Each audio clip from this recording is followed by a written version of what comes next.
बिस्मिल्लाहिर्रहमानिर्रहीम। तो आज 18 अक्टूबर 2020 है और आज ये टॉपिक कवर करेंगे हम। थ्योरी कवर करेंगे एक्सरसाइज 3.4 की। 3.3 एक्सरसाइज बड़ी तफसील से उसकी थ्योरी और एक्सरसाइज खुद हम देख चुके हैं। और ये elementary row operation and column operation on a matrix, एक मैट्रिक्स पे एलिमेंट्री रो और कॉलम ऑपरेशन हमने देखने हैं। पहले भी हम देख चुके हैं, अब ये है कि सिस्टम के पॉइंट ऑफ व्यू से देखने हैं। पहले हम सिर्फ और सिर्फ एक मैट्रिक्स के पॉइंट ऑफ व्यू से इंडिपेंडेंटली वो मैट्रिक्स क्या था, कहाँ से आया था, उसकी क्या इम्पोर्टेंस थी, वो इतना ज़्यादा बुक ने तो नहीं डिस्कस किया, मैंने तो थ्योरी में काफ़ी ज़्यादा आपको एक्सप्लेन कर दिया था। इस चैप्टर का जो पहला लेक्चर मैंने रिकॉर्ड करवाया था थ्योरी और इंट्रोडक्शन मैट्रिसेस के बारे में, उसमें मैंने तफसील से बताया मैट्रिसेस का क्या फ़ायदा है। वो लेक्चर अगर आपने नहीं देखा तो वो जाके आप देख सकते हैं। अब मैं इतनी तफसील से चीज़ें नहीं बताऊंगा, सिर्फ और सिर्फ रेफर करेंगे उनकी तरफ और आगे चलेंगे। ये देखें, ये सिस्टम की बात कर रहा है ना, equivalent simple equivalent system. Usually ये यहाँ से स्टार्ट करते हैं। Usually a given system of linear equations is reduced to a simple equivalent system by applying in turn a finite number of elementary which are stated as below. तो होता यह है कि प्रैक्टिकल लाइफ में ये देख लेते हैं हम। ये एक सिस्टम है, इसकी इक्वेशन भी मैंने आपको करके दिखाई थी। ये वोल्टेज सोर्स बनाया मैंने आपके सामने। R3 है, ये R2 है, ये R1 है और ये कह लें कि V इन वोल्टेज है। जितना भी है 5 वोल्ट हो जाए, कितना मर्जी हो जाए। R की वैल्यू 1 किलो ओहम ले लें, ये 2 किलो ओहम ले लें और ये 3 किलो ओहम ले लें। ज़रूरी नहीं है कि इसके साथ मैच करता हो, यानी कि 3 है तो 3 हो, लेकिन मैंने इनको इस तरह लिया है।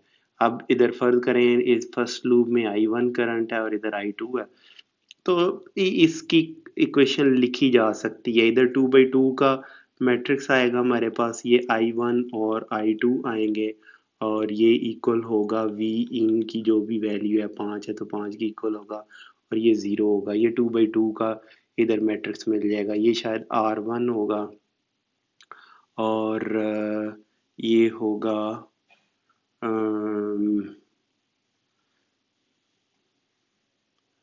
R1 प्लस R2 होगा ये जी। और ये -R2 होगा और यहाँ पर इस तरह करके ये फिल होगा कोई, और ये होगा R3 प्लस R2 और ये मेरे ख्याल में -R2 होगा। ये सिस्टम कोई बनेगा यहाँ पर। तो ये देख लें, यहाँ वैल्यूज पुट कर दें तो आपके पास न्यूमेरिकल वैल्यूज आ जाएंगी। I1 और I2 हमने फाइंड आउट करने हैं। अच्छा, तो ये 2/2 का सिस्टम हो जाएगा। इसी तरह अगर अब इसको सॉल्व करना है तो आसानी से किया जा सकता है कि यानी कि इसका इन्वर्स ले लें। पहले R1 R2 की वैल्यूज पुट कर लें और फिर इन्वर्स लेके इससे मल्टीप्लाई कर दें। ये यानी कि मैट्रिक्स 5 और 0 हो जाएगा ना, तो 5 और 0 वैल्यूज थी और इधर R1 प्लस R2 3 हो जाएगा, ये -2 -2 और R3 प्लस R1 ये 4 होगा, I1 एंड I2। तो 4 प्लस 5 होगा, 2 प्लस R2 5। तो यहाँ से आप I1 और I2 की वैल्यूज फाइंड आउट कर सकते हैं। तो इसको एक और भी तरीका तो है ना इस तरह फाइंड आउट करने का। -2 I2 -2 I1 plus 5 I2 is equal to 5 is equal to 1। Elimination का मेथड, इक्वेशंस का और इस तरह का मेथड, तो मैं पहले भी आपको बता चुका हूँ कि जो काम हम इस तरह करते हैं एलिमिनेट करने का, कि फ़र्ज़ करें इसको 2 से मल्टीप्लाई किया, इसको 3 से मल्टीप्लाई किया और ऐड कर दिया, या इस इक्वेशन को जो है वो 2 से डिवाइड करके 3 से मल्टीप्लाई करके इधर ऐड कर दिया, तो एक वेरिएबल एलिमिनेट हो जाएगा।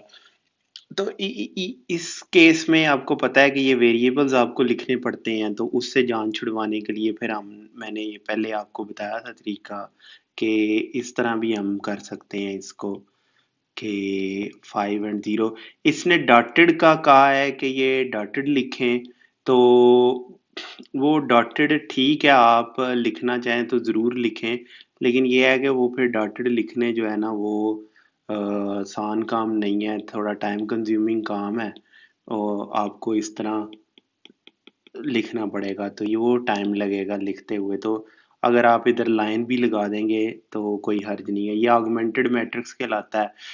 इसमें I1 और I2 जो है वो अंडरस्टूड है कि वो महजूफ हैं, हिडन है, और जब सिस्टम सॉल्व हो जाएगा एंड पर I1 और I2 वापस आ जाएंगे।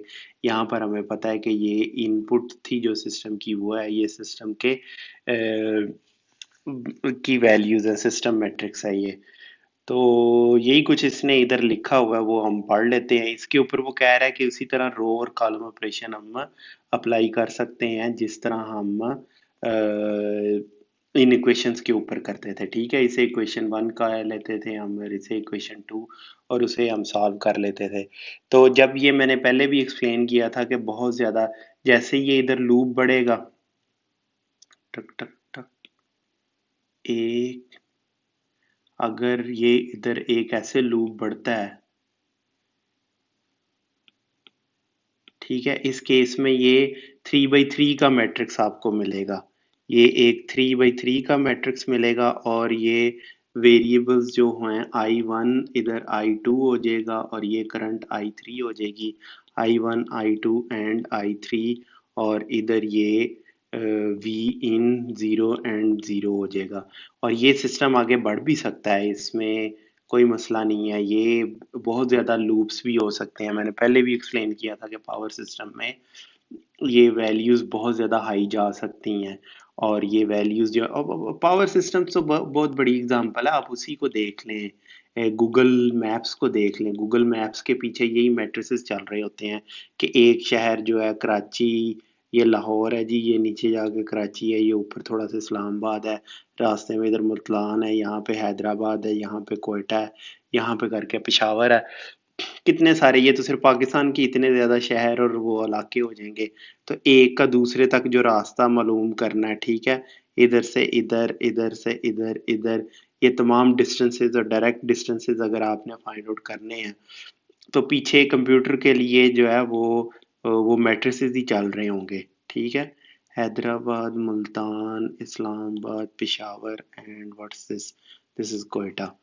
तो पीछे ये इसी तरह चल रहे होंगे एल्गोरिदम्स वगैरह, और एल्गोरिदम्स ये मैट्रिसेस की फॉर्म में चल रहे होंगे। इसे ग्राफ थ्योरी कहते हैं।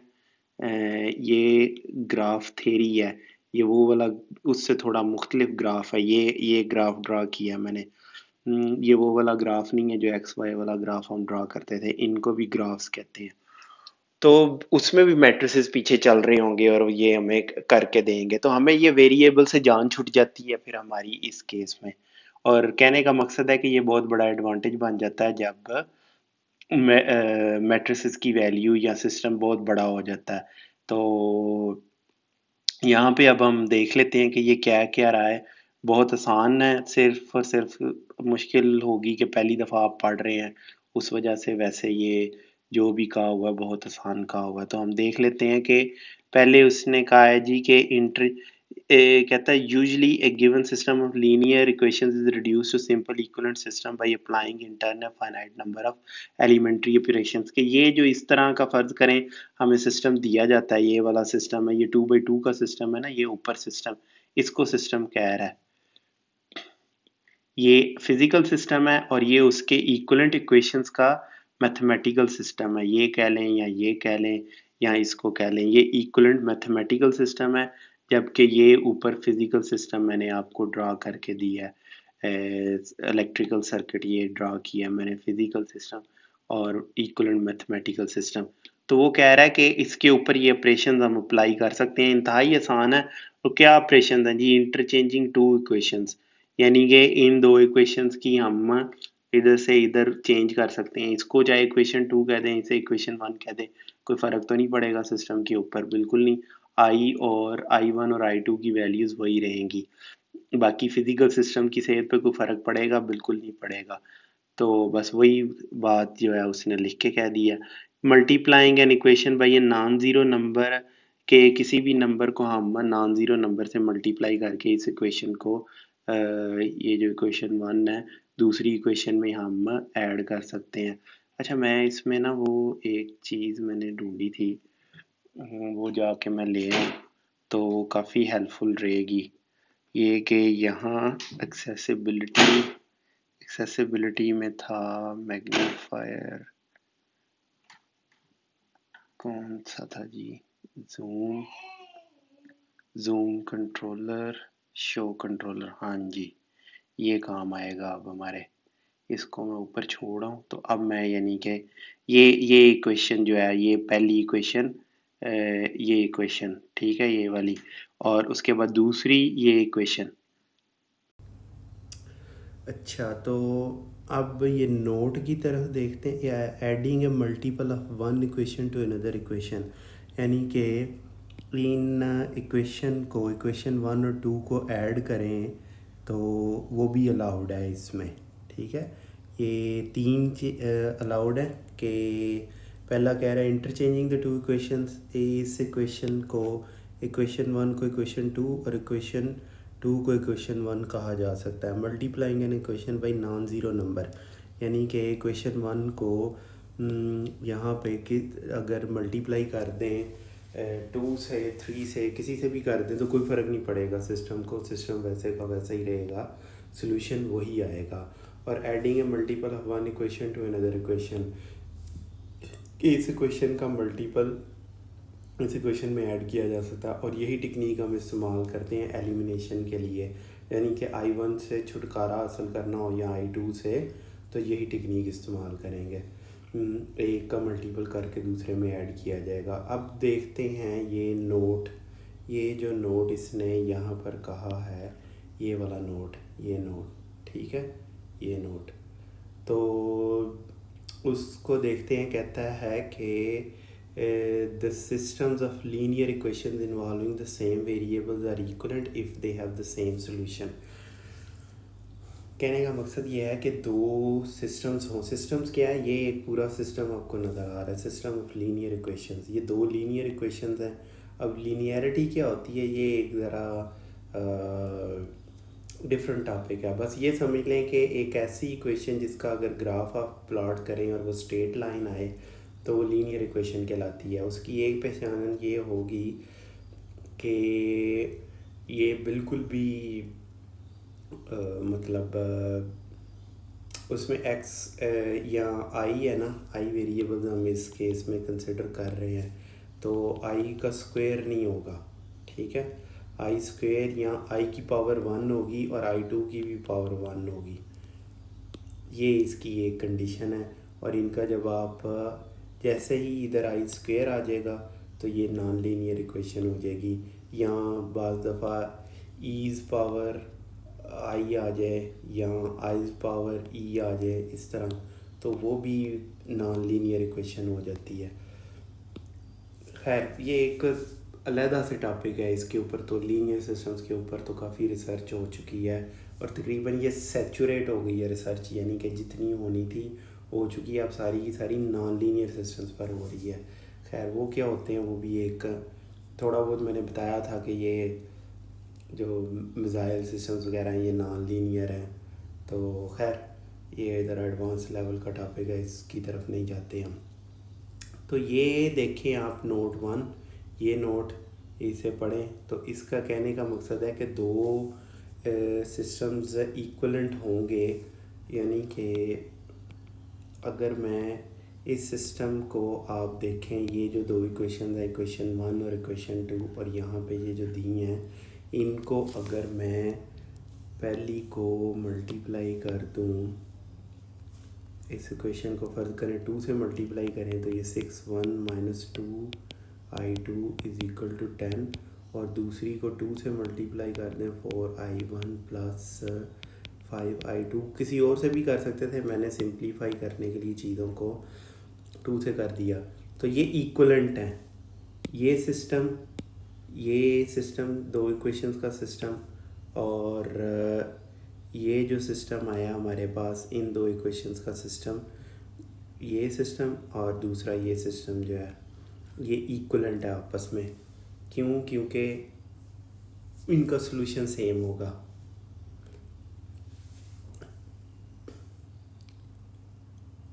अच्छा जी, अब ये कह रहा है corresponding to these three elementary operation the following. अब ये हमें पता है कि ये तो हमें पहले मैट्रिक में ही हमने ये पढ़ लिया था, ये ऑपरेशंस जो हमने इनके ऊपर परफॉर्म किए हैं इन दो इक्वेशंस के ऊपर, ये हमें पहले ही पता है कि ये होते हैं। और अब कहता है कि इनके कोरिस्पॉन्डिंग मैट्रिसेस के ऊपर भी ऑपरेशंस अलाउड हैं, जो कि अभी हम पीछे देखा है डिटर्मिनेंट हम कैसे करते थे। तो डिटर्मिनेंट और इक्वेशन में थोड़ा सा डिफरेंस आएगा। उसमें जो डिटर्मिनेंट था वो स्क्वायर मैट्रिक्स का होता है, जबकि आप देख रहे हैं कि ये जो आगमेंटेड, इसे आगमेंटेड मैट्रिक्स कहते हैं। ये मैट्रिक्स जो है आप देखें कि ये मैट्रिक्स है ये वाला, ये ऊपर ये मैट्रिक्स और ये मैट्रिक्स सेम है, जबकि ये मैट्रिक्स ये वाला मैट्रिक्स है, ठीक है। और ये हज़फ कर दिया गया I1 I2 को, और उसका नतीजा ये हुआ कि हमारे पास ये ऑगमेंटेड मैट्रिक्स आ गया है यहाँ पर, ये वाला, और इसको अब हम I1 और I2 से हमने जान छुड़वाई, और लेकिन इसके ऊपर भी हम उसी तरह ऑपरेशन परफॉर्म कर सकते हैं जो हमने इन दो इक्वेशंस के ऊपर परफॉर्म किए थे, ठीक है। ये देखें, ए और ये जो ऑपरेशन इसके ऊपर परफॉर्म करेंगे वही हम यहाँ पर परफॉर्म कर सकते हैं। इंटरचेंजिंग द टू रोज़, यहाँ पर इक्वेशन 1 और इक्वेशन 2 को चेंज करना इन दो रोज़, ये रो और ये रो को चेंज करने के मुतरादिफ है। इस रो और इस रो को आपस में इंटरचेंज करने के मुतरादिफ है, जो हम काम यहाँ पर इक्वेशंस को नाम डिफरेंट दे के यहाँ चेंज करके कर रहे थे। नेक्स्ट वो कह रहा है multiplying a row by non zero number adding a multiple of one row to another row, कि एक रो को किसी भी नॉन ज़ीरो नंबर से मल्टीप्लाई कर दे तो कोई फ़र्क नहीं पड़ेगा, क्योंकि वो खुद ब खुद अपने आप में एक इक्वेशन है, ठीक है। तो इधर हम ये काम कर सकते हैं। मैट्रिक अगर आपको डिटर्मिनेंट में याद हो तो वो बाहर यहाँ पे डिवाइड भी करना पड़ता था। अगर आप इधर 2 से मल्टीप्लाई कर रहे हैं तो यहाँ पर आपको 2 से डिवाइड भी, लेकिन यहाँ करने की कोई ज़रूरत नहीं है, क्योंकि इस इक्वेशन को अगर आप 2 से मल्टीप्लाई करेंगे या इस इक्वेशन 2 को करेंगे तो कोई फ़र्क नहीं पड़ने वाला। अच्छा जी, अब ये हुआ, अब आगे नोटेशंस हैं। अच्छा, ये नोट भी पढ़ लें हम, ये वाला नोट। नोट कह रहा है matrices A and B are equivalent if B can be obtained by applying internal finite number of row equations on A. इस मैट्रिक्स को अगर हम ए कह दें, ये मैट्रिक्स फ़र्ज करें ए है, तो इसके ऊपर ये जो ऊपर रो ऑपरेशंस इसने बताए हैं, ये वाले रो ऑपरेशंस अगर इनमें से कोई अप्लाई करेंगे तो जो रिजल्टिंग मैट्रिक्स होगा वो डिफरेंट होगा, उसे बी कह लें। तो बी और ए आपस में इक्वलेंट होंगे, then we can say B is equivalent to A, और ये आर ऊपर लिख देते हैं कि जी ये रो ऑपरेशंस के नतीजे में इक्वलेंट है आपस में एक दूसरे के। तो ये बस इधर कह रहा और कुछ भी नहीं कह रहा। और अगर इंटरचेंज किया R1 I को RJ के साथ तो इस तरह लिख देते हैं कि रो 1 और रो 2 को जी हमने चेंज कर दिया है, या ऐसे कह लें R1 और R2 यहाँ लिखा हो तो इसका मतलब है R1 और R2 को हमने आपस में इंटरचेंज कर दिया है। फिर अगर कह रहा है कि हाँ मल्टीप्लाई किया जाए किसी रो को 2 से, तो 2R1 जो होगा 2R1 वो 2R1 डैश हो जाएगा, ठीक है जी। ये एक्सप्रेशन वो यूज़ कर रहा है, उसके लिए वो उसने लिखा है कि KR1 बिकम्स R1 डैश। चलें, और adding K times R J2RI is expressed as कि एक रो को एक इक्वेशन को मल्टीप्लाई करके दूसरी में भी लिखा जा सकता है ना, जैसे इधर हम कर सकते हैं इस इक्वेशन I1 को किसी से भी मल्टीप्लाई करके इसमें ऐड कर दें तो वो उसके इक्वल होगा। मतलब सिस्टम को कोई फ़र्क नहीं पड़ेगा, सिस्टम सेम ही रहेगा, सोल्यूशन को उसके कोई फ़र्क नहीं पड़ेगा, सिस्टम तो ऑफ कोर्स बदल जाएगा, लेकिन हमें तो I1 और I2 की वैल्यूज़ पे हमने फाइंड आउट करनी है ना, उन पे कोई फ़र्क नहीं पड़ेगा, सिस्टम का सोल्यूशन सेम रहेगा। तो अब ये कह रहा है यहाँ पर देखें, ये ऊपर से क्या कर दे, यहाँ पर मैं आपको दिखाता हूँ कि for equivalent matrices A and B we write A R B, ठीक है, ए टाइटल के ऊपर आर लिख के बी लिखा हुआ है, ये यानी कि ऐसे ए टाइटल और ये बी है। If A R B then यानी कि ए टाइटल यानी कि ए और बी इक्वलेंट हों देन बी इज इक्वलेंट, तो यानी कि वापस भी आया जा सकता है, वो ये कहना चाह रहा है, रिवर्स भी पॉसिबल है, यानी कि दूसरे अल्फाज में इन दो इक्वेशंस की तरफ आया जा सकता है और इन दो इक्वेशन से इन दो इक्वेशंस की तरफ जाया जा सकता है, दोनों ही इक्वलेंट हैं एक दूसरे के, बस ये कह रहा है इधर। नेक्स्ट वो कह रहा है कि if A and B are equivalent B, also if A is equivalent to B and B and C are equivalent then A is equivalent to C। समझ लगी? यानी कि A से हम अगर B पर जाएं, A और B इक्वलेंट हैं, B और C इक्वलेंट होंगे तो A और C भी इक्वलेंट होंगे, और इसका होगा कि A is equivalent to B row and B is equivalent to C, then C will be equivalent to A, R ऊपर लिख दे चले, ये वो कहना चाह रहा है बस, और उसको उसने अल्फाज की सूरत में लिख दिया है वहाँ पर, वो आप पढ़ लें। Now we state the elementary column operations and notations that are used for them। Columns और रोज़ बिल्कुल ये उसी तरह नोटेशन हैं, अब इनको तो नहीं मैं एक्सप्लेन करूँगा, आप इसको पढ़ लीजिएगा और देख लीजिएगा, जो ऊपर एक्सप्लेन किया है वो अब कॉलम्स की फॉर्म में है, जहाँ R1 और RI और RJ था वहाँ CI और CJ आ गया, कॉलम्स की सूरत में भी सिस्टम को लिखा जा सकता है। अब ये उसने सिस्टम दिया है, 3x3 का सिस्टम उसने दिया है, ठीक है, तो अब हम देख लेते हैं। अच्छा, ये मेरे ज़हन में एग्जांपल मैं देना चाहता था, वो दे नहीं सका, मुझे याद नहीं रहा कि ज़रूरी नहीं है कि ये इस तरह ये तो मैं, मेरा इलेक्ट्रिकल बैकग्राउंड है तो मैं इलेक्ट्रिकल एग्जांपल दे दी आपको कि यहाँ से मैट्रिसेस बन जाते हैं, बहुत आम ज़िंदगी की मैं दे देता हूँ कि वहाँ भी मैट्रिसेस बन सकते हैं। फ़र्ज़ करें दो शर्ट्स और 3 ट्राउज़र की कीमत जो है वो 200 रुपया है, और 5 शर्ट्स और 8 ट्राउज़र्स की कीमत फ़र्ज़ करें 500 है, तो यहाँ भी ये मैट्रिसेस बन जाएंगे और यहाँ भी मैट्रिसेस बना के आप S और T की वैल्यू फाइंड आउट कर सकते हैं। ये सिर्फ ये बिल्कुल ही सादी और आम ज़िंदगी की एग्ज़ाम्पल है, इसमें कोई इलेक्ट्रिसिटी का लेना देना नहीं है, ये कम्प्लेक्स सिंपल तो आसान है, लेकिन ये है कि जिसे नहीं पता वो कहेगा पता नहीं ये क्या ब्ला ड्रा की हुई है, ये इलेक्ट्रिकल इंतहाई सादा सा इलेक्ट्रिकल सिस्टम है, वो समझेगा पता नहीं यार ये क्या है, लेकिन यहाँ जब उसे एक्सप्लेन किया जाएगा ट्राउज़र्स और ये हैं तो वो आसानी से समझ जाएगा TS और ये सब कुछ क्या है। तो इसको भी मैट्रिसेस में कन्वर्ट किया जा सकता है, आम प्रैक्टिकल है, तो वही उसी तरह का कोई सिस्टम ये यहाँ पर 3x3 का उसने सिस्टम दे दिया है और उसको अब वो एनालाइज करने लगा। चलें अब थोड़ी सी स्पीड तेज़ करें, लेक्चर हमें काफ़ी लेंथी हो जाते हैं मेरे। आप नीचे लिख के बता भी सकते हैं कि लेंथ में ज़्यादा करूँ कम करूँ, डिटेल से बता रहा हूँ कि क्या करना चाहिए मुझे। Feedback is more than welcome. तो इसको अगर यहीं पर देखना हमने तो इसको मज़ीद चलें, ज़रूरत पड़ी तो मज़ीद बड़ा कर लेंगे, साइड पे थोड़ी सी जगह तो हो ना लिखने के लिए।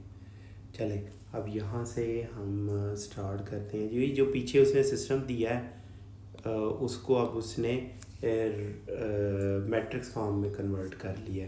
ठीक है, ये सिस्टम था ना, ये सिस्टम था, उसको उसने मैट्रिक्स फॉर्म में कन्वर्ट कर लिया और दोनों तरह से किया उसने। मतलब ना सिर्फ ये कि हम इसको एक्स वाई ज़ेड बाद में लिख सकते हैं, बल्कि एक्स वाई ज़ेड पहले भी लिखा जा सकता है। पहले केस में, इस केस में 3/3 और 3/1 का है और ये 3/1 का मैट्रिक्स है। जबकि इस केस में ये 1/3 है, ये 3/3 है और ये भी 1/3 है। तो जो ये 1 और ये 1, ये 12 और ये 12, ये -3 तो ये -3, ये सारे आपस में इक्वल हैं।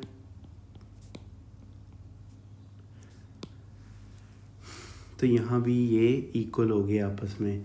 तो A X is equal to B, तो इसको वो x कह रहा है, a कह रहा है, ये x है और ये b है। इसे भी आप x कह सकते हैं, लेकिन इसको उसने उसके साथ कंपेयर करवाने के लिए, इस पार्ट से कंपेयर करवाने के लिए, तो उस पार्ट में अगर ये x y z ऐसे हैं तो ये x ट्रांसपोज होगा ना, और ये a का a, अच्छा ये भी ट्रांसपोर्टेड है। ठीक है, ये आप देख लें कि ये पहली रो ये पहले कॉलम की इक्वल है। ठीक है, और ये रो, ये कॉलम, ये इस रो के इक्वलेंट है। तो ट्रांसपोज्ड फॉर्म में ये सिस्टम यही है।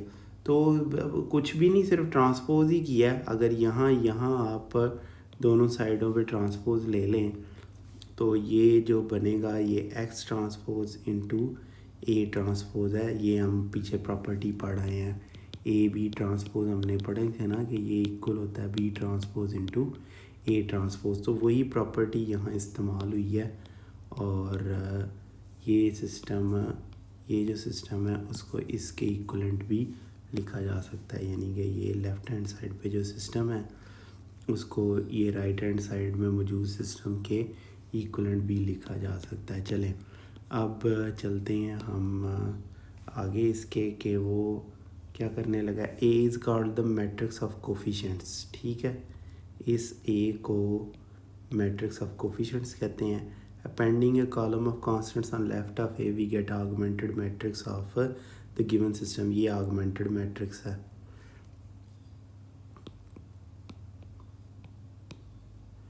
ये कह रहा है कि ये ऑगमेंटेड मैट्रिक्स है। ये डॉटेड लाइन से है, लेकिन इसमें आप सॉलिड लाइन भी लिख देंगे तो कोई मसला नहीं है। लेकिन ये आप क्लास टीचर से कंफर्म कर लें। हम तो यही यूज़ करते रहे हैं, मैं बता रहा हूँ, हमने यही यूज़ किया था अपनी इंजीनियरिंग में। लेकिन ये अब वो बड़ा एम्फसाइज के साथ कह रहा है कि सेपरेटेड बाई डॉटेड लाइंस। तो पूछ लें जी कि हम स्ट्रेट लाइन लिख सकते हैं कि नहीं, इस जगह कोई कन्फ्यूजन तो नहीं पैदा होगी। Now we explain the application of elementary operation on the system of linear equation and application of on augmented। कहता है कि अब हम इसके ऊपर आपको लगा के दिखाएंगे इसकी एप्लीकेशन। करेगा क्या, करेगा ये कि ये 1 है और ये 2 है और ये 3 है। तो ये 1 को तो हम रहने देंगे, इस 2 और 3 को 0 0 करेगा सबसे पहले। फिर उसके बाद अगर यहाँ पे नॉन ज़ीरो हुआ फिर इसे ज़ीरो करेगा। तो जब ये तीनों ज़ीरो हो जाएंगे एलिमेंट, ये तीनों, तो फिर आखिरी इक्वेशन देखें कि वो कुछ into Z equal to A into B इस फॉर्म की होगी। तो Z will be B equal to A, जो कि कांस्टेंट है दोनों बी और ए। तो वहाँ से जेड वैल्यू यहाँ पर रख देंगे हम, यहाँ से फिर ये इधर जाएगा और ये y की वैल्यू हमें मिल जाएगी, लिख लें 12 माइनस 8z है, तो जो भी z की वैल्यू है ये इधर रख देंगे आप, ठीक है जी। और फिर उसके बाद जब ये दोनों हम फाइंड आउट कर लेंगे तो फिर यहाँ पुट करेंगे, इसे इधर ले जाएंगे और ये x की वैल्यू हमें मिल जाएगी। अच्छा जी, अब वो करके दिखाना चाह रहा है, ये देखें। सबसे पहले उसने क्या किया, यहाँ पर उसने ये यहाँ पर 0 0 लेकर आया। अब वो नेक्स्ट स्टेप में बताएगा, उसने ये यहाँ पर एक्सप्लेन भी कर दिया कि ऐसे करने से हमें ये मिलेगा। इसको 2 से मल्टीप्लाई करके यहाँ से सब्ट्रैक्ट कर दिया है, और फर्स्ट रो को 3 से मल्टीप्लाई करके ये लास्ट रो से सब्ट्रैक्ट कर दिया। अब चलते हैं अगले पेज की तरफ।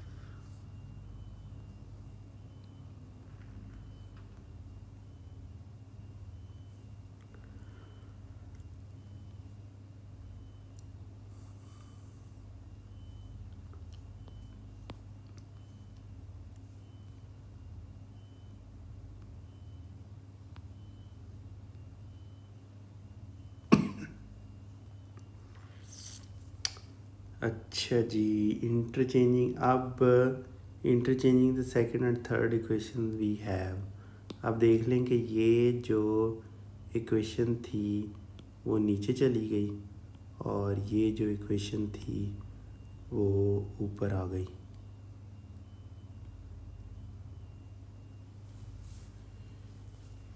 ठीक है जी। अब मल्टीप्लाइंग द सेकंड इक्वेशन, अब वो यहाँ देखें ना, ये जो सेकंड इक्वेशन है यहाँ पर वो 1 लाना चाह रहा है, तो उसके लिए इसको हाफ पे डिवाइड कर देंगे। वो यही उसने यहाँ लिखा है कि हाफ पे डिवाइड करने से ये मिलेगा हमें।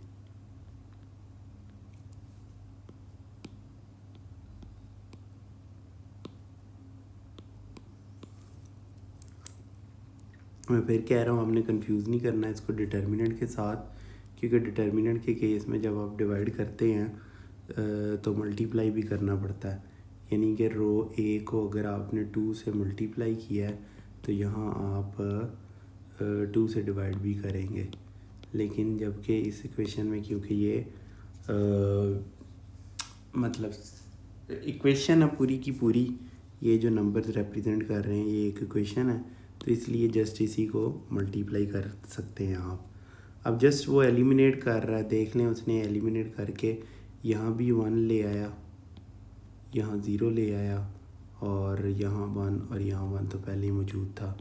तो अब आप फाइंड आउट कर सकते हैं वैल्यू z की, जो कि ये है। उसके बाद आपने यहाँ पुट किया और फिर यहाँ पुट करेंगे तो वैल्यूज़ आपको मिल जाएंगी। ये देखें, वो यही कह रहा है, putting z equal to 1 in y z is equal to -3। ये इक्वेशन कहाँ से आई, ये इक्वेशन ये है, ये x को रिप्रेजेंट कर रहा है z को और y को, और ये z को। तो इसका मतलब है कि y minus z is equal to -3। इस इक्वेशन से हमें मिल गई है ये।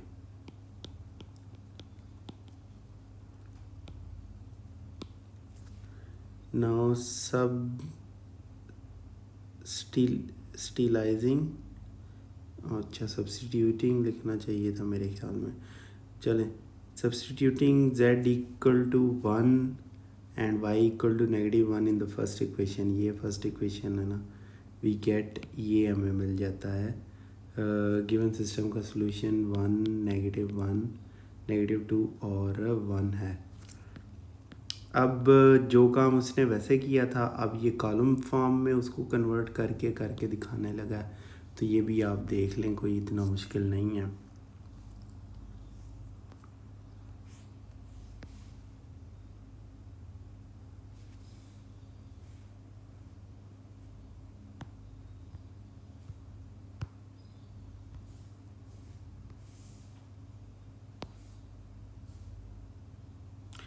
ये लें, ये है interchanging the interchanging second and third equations we have here. ये सिस्टम वो उसके इक्वलेंट वो लिख के भी दिखा रहा है कि ये इक्वेशन है जिनको हम इस तरह लिख रहे हैं। अब वो कह रहा है मल्टीप्लाइंग, आपको ज़रूरत नहीं होगी इस तरह लिखने की, ये इक्वेशंस लिखने की ज़रूरत नहीं है अनटिल और अनलेस क्वेश्चन में बड़े स्पेसिफिकली मेंशन कर दे। मेरा नहीं ख्याल कि ऐसी पॉसिबिलिटी है। ठीक है जी। अब R2 को 2 से डिवाइड किया तो ये मिल गया, हमें ये इक्वेशन मिली। अब R3 में 3R2 सेकंड रो को 3 से मल्टीप्लाई करके यहाँ पर ऐड किया जा रहा है थर्ड इक्वेशन में, तो वो फिर हमें ये इक्वेशन लास्ट वाली मिल जाएगी। अब ये कह रहा है the given system is reduce to the triangular form. ये ट्रायंगल बन रही है ना, ये मैं पहले भी शायद थोड़ा सा एक्सप्लेन कर रहा हूँ, अपर ट्रायंगल और लोअर ट्रायंगल। अगर ये नीचे वाले ज़ीरो हो जाएं, ये 3 जो कि 3/3 के केस में 3 होंगे, 4/4 के केस में ज़्यादा होंगे, तो 4/4 मैट्रिक्स के केस में तो ये लोअर ट्रायंगल कहलाएगी। ये लोअर ट्रायंगल में कन्वर्ट आगे चल के आ भी रही हैं लोअर और अपर ट्रायंगल, तो वहीं पे चलें फिर अब एक्सप्लेन कर देंगे आपको। तो which is so called because on the left the coefficient of the terms within the dotted triangle are zero. वो यही कह रहा है कि ये 3 जो हैं वो ज़ीरो हैं, इसलिए इसका ये नाम दिया है। अब यहाँ से ये z था, या यहाँ देख लें z था, इसको उसमें पुट करें, वो वही पुट करके तो लेने वाला तरीका, कोई इतनी ज़्यादा डिटेल में बताने की ये चीज़ें ज़रूरत नहीं है, सेल्फ एक्सप्लेनेटरी एग्जांपल्स हैं। अब वो मैट्रिक्स कॉलम्स फॉर्म में इसको करके दिखाने लगा। ये रिपीट तो नहीं कर दिया मैंने? हाँ सॉरी, मेरे ख्याल में ये रिपीट हो गया।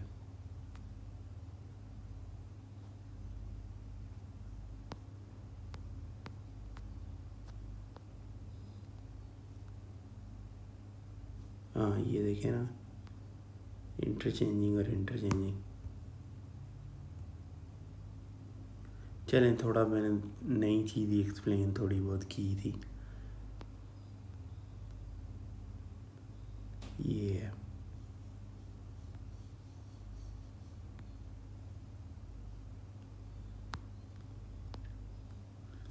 अब ये इधर देखें,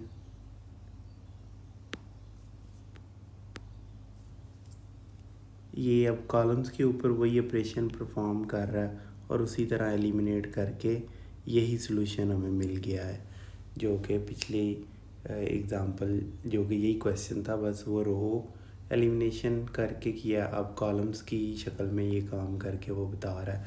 नेक्स्ट है कि अपर ट्रायंगुलर मैट्रिक्स क्या है और लोअर ट्रायंगुलर मैट्रिक्स क्या है। अपर ट्रायंगुलर मैट्रिक्स है कि अगर ये सॉरी पीछे जो है ना वो अपर ट्रायंगुलर था, इसे मैं लोअर के आया हूँ, ये अपर है लोअर नहीं है। जिसके अपर एलिमेंट्स नॉन ज़ीरो हों और लोअर ज़ीरो हों, मसलन 1 2 0 3, तो ये एक एलिमेंट ज़ीरो है, इसलिए ये अपर ट्रायंगुलर मैट्रिक्स कहलाएगा। इस केस में 1 2 3 4 5 6 ये 0 0 0 ये अपर ट्रायंगुलर मैट्रिक्स कहलाएगा, क्योंकि डायगोनल से नीचे जितने भी मैट्रिक्स नंबर्स हैं ना वो ज़ीरो हैं, तो इसलिए ये भी यू अपर कहलाएगा। लोअर ट्रायंगुलर मैट्रिक्स किसे कहेंगे? जो इससे उल्ट हो, 1 2 3 4 5 6 ये देखो 0 0 0, ये लोअर ट्रायंगुलर मैट्रिक्स कहलाएगा। और जो डायगोनल ये जो मैट्रिसेस होते हैं वो अपर और लोअर दोनों ही होते हैं, 1 2 3 0 0 0 0 0 0, ये अपर भी है और ये लोअर भी है। यही बस उसने यहाँ पर एक्सप्लेन किया। आप पढ़ लें। ये बुक मैं इसलिए कॉपी करके यहाँ पे लिखता हूँ कि ये पढ़नी है आपने, ठीक है जी। जो मैथ गुरुज और मैथ लवर्स हैं, और आपको सेल्फ स्टडी के काबिल होना चाहिए। मैंने आपको शायद पहले भी कभी कहा था कि मुझे छोटी क्लासों से याद आती पहले बुक का शुरू थ्योरी पढ़ने की। तो क्वेश्चन बाद में मैं तकरीबन काफ़ी दफ़ा खुद ही कर लिया करता था। यहाँ क्लास में कभी मैंने बैठ के मैथमेटिक्स छोटी क्लासों में नहीं नोट किया, इंजीनियरिंग में जाके करना शुरू किया था। उसकी भी वजह कुछ ये थी कि कोर्सेज़ बहुत ज़्यादा लंबे लेंथी होते हैं, टाइम शॉर्ट होता है और कहीं से सलूशन मिलना नहीं होता, तो क्लास में बैठ के लिखना। अब थोड़ी सूरत हाल चेंज है, यूट्यूब है, इतना कुछ और मटेरियल्स फ्री पड़े हुए हैं। It's very exciting time to be a student. अच्छा जी, सिमेट्रिक मैट्रिक्स, हाँ जी, अब आगे जो है आसानी आ गई, जल्दी जल्दी से आप कवर करते हैं इसको। ये अब आप पढ़ लें। यही मैंने बताया कि एक डायगोनल मैट्रिक्स है, वो अपर और लोअर दोनों ही होता है, वो यहाँ लिख रहा है। अब आगे देखते हैं सिमेट्रिक मैट्रिक्स क्या होता है। सिमेट्रिक मैट्रिक्स शायद पहले भी आपको अंदाज़ा है कि एक मैट्रिक्स जो अपने ट्रांसपोज के इक्वल हो, वो सिमेट्रिक मैट्रिक्स कहलाता है। अब ये मैट्रिक्स जो है, इसका ट्रांसपोज भी लेंगे तो ये यही आएगा और ए के इक्वल है। A transpose is equal to A, that's why it will be called symmetric matrix. इसमें ज़्यादा कोई रॉकेट साइंस नहीं है, आप पढ़ लें। उसने एक जर्नल फॉर्म में बताना था इसको, ठीक है, ए आई जे की फॉर्म में, तो उसने एक्सप्लेन कर दिया। ये ए आई जे इधर डैश कर दें या इधर डैश कर दें, तो इसको रिप्रेजेंट किया यहाँ पर बस।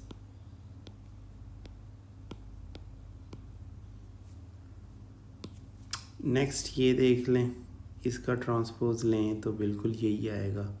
रो से स्टार्ट कर लें, 1 3 3 2, ये इक्वल हो गया। और ये देख लें,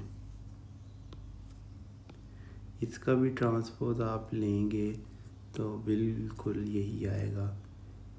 ए एच जी, ये पहली रो थी, h b f g f c, ठीक है जी। और इसी तरह ये भी सिमेट्रिक मैट्रिक्स है। ये ए ट्रांसपोज है और ये ए खुद है, दोनों इक्वल हैं। नेक्स्ट क्यू सिमेट्रिक मैट्रिक्स है, बिल्कुल वही मैट्रिक्स, उसका ट्रांसपोज लिया जाए और ए नेगेटिव के इक्वल आए तो ऐसा स्क्यू सिमेट्रिक मैट्रिक्स कहलाता है। इधर लिख देता हूँ मैं।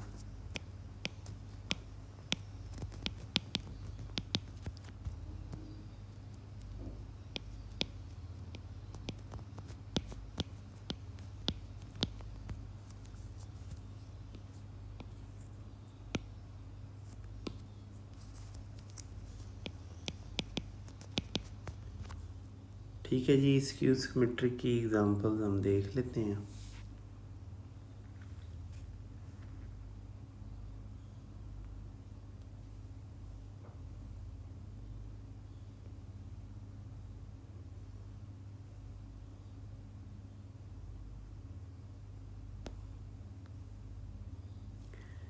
स्क्यू सिमेट्रिक की एग्जांपल ये बी उसने दी है यहाँ पर, और इस बी का अगर आप ट्रांसपोज लें, ये फर्स्ट रो से हम स्टार्ट कर लेते हैं, तो रो बन जाएगी कॉलम 1 4 0 -3 -1 3 0।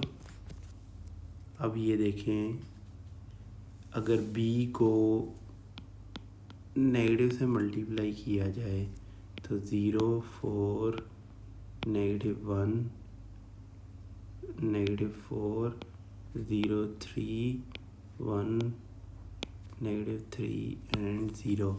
तो ये बी ट्रांसपोज किसके इक्वल होगा? नेगेटिव बी के इक्वल होगा।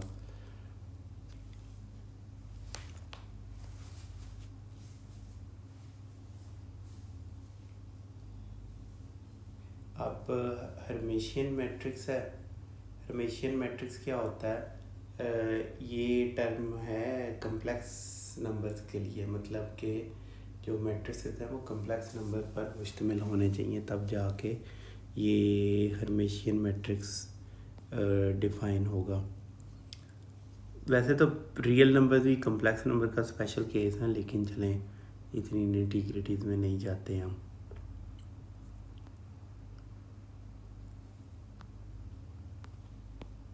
हाँ, मुझे नंबर लिखने चाहिए बीच में।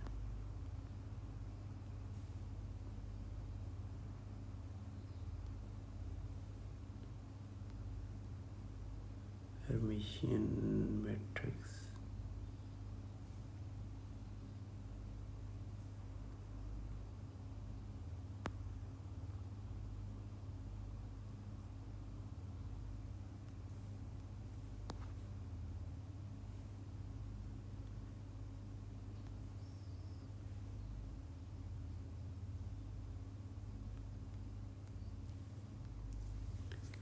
अब ये है स्क्यू।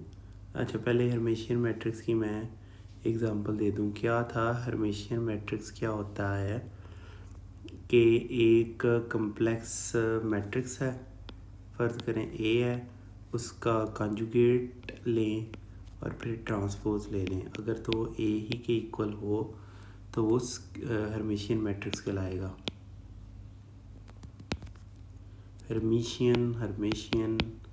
हर्मिशियन में भी ज़्यादा बेटर प्रोनाउंसिएशन है। अच्छा जी, तो एग्ज़ाम्पल उसने दी है कि फ़र्ज़ करें A is equal to 1 1 minus iota 1 plus iota and 2। तो इस केस में जब इसका आप ये कंजुगेट लेंगे तो ये 1 आयोटा प्लस ये 1 माइनस आयोटा एंड 2 आ जाएगा। और फिर जब इसका ट्रांसपोज लेंगे आप तो वो आ जाएगा 1 plus iota 1 minus iota and 2, और ये इक्वल होगा ए के, और इसलिए ये होगा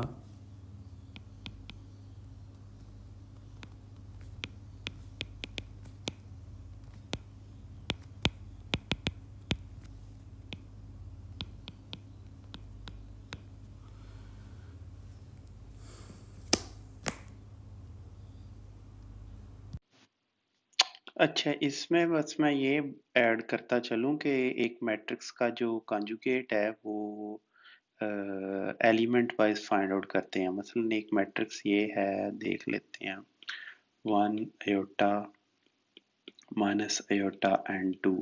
अब इसका कंजुगेट होगा जितने भी इसमें एलिमेंट्स हैं उसके, उनका कंजुगेट। 1 का कंजुगेट 1 नहीं है, आयोटा का नेगेटिव आयोटा है, नेगेटिव आयोटा का आयोटा है, और 2 का 2 ही है। तो ये इस तरह फाइंड आउट करते हैं, इजी है कंजुगेट फाइंड आउट करना। इसमें कोई ये स्ट्रेट फॉरवर्ड है ये। तो अब देखते हैं आगे स्क्यू हर्मिशियन मैट्रिक्स। यहाँ पर ये स्क्यू हर्मिशियन मैट्रिक्स भी दिया हुआ है। सिंपल सा है, जैसे सिमेट्रिक और स्क्यू सिमेट्रिक था, इसी तरह हर्मिशियन और स्क्यू हर्मिशियन मैट्रिक्स है। एक अगर हमारे पास मैट्रिक्स है कम्प्लेक्स कोई भी, वो उसका कंजुगेट लेके ट्रांसपोज ले लें हम, तो वो अपने नेगेटिव के इक्वल आ जाए तो उसे स्क्यू हर्मिशियन मैट्रिक्स कहेंगे, और उसकी इक्वेशन ये बनेगी।